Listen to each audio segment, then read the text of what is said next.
We're going to start with number one, and that is to prioritize and layer your savings. And I'll walk through what I mean when I talk about first prioritization and then secondly, layering.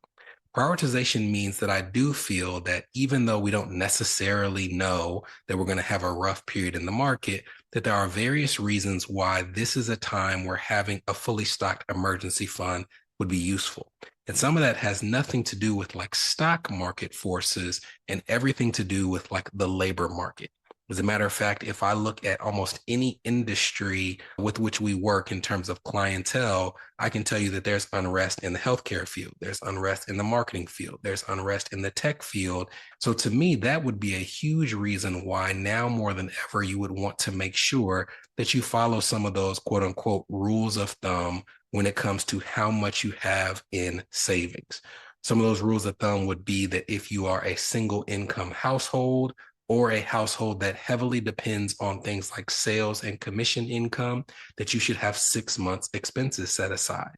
Another rule of thumb would be that if you are a dual income household and those careers are considered relatively stable, that you may be able to have 3 months of expenses set aside in an emergency fund. So that speaks to the prioritization of saying, hey, whereas in the past, I may not have been as concerned about how much I have in cash, now is definitely a time where I need to pay more attention and make it a priority.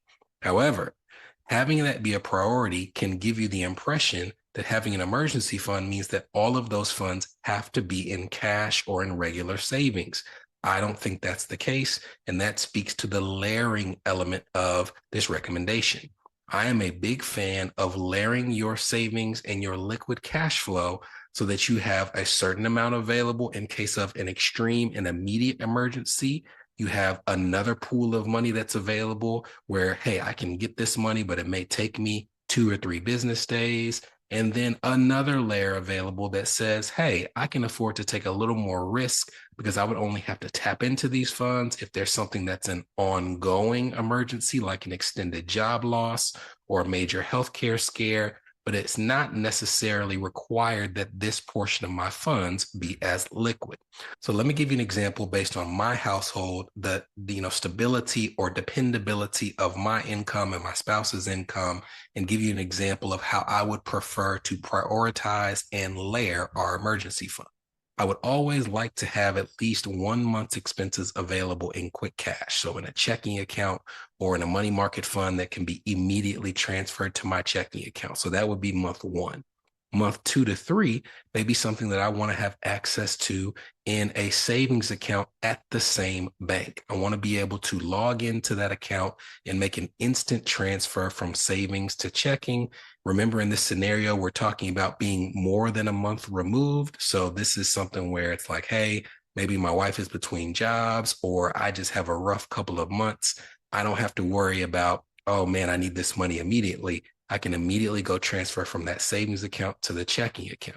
Now, for me, I'm not a person who thinks that you need to have just oodles and noodles of cash set aside, even in those accounts. So I may do 1 month in each pool, right? 1 month checking, 1 month savings. So that's 2 months.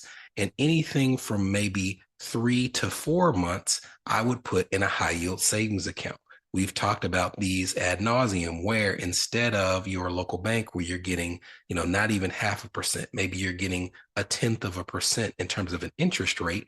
A high yield savings is account that's going to give you right now maybe 3.5 or 4.25%.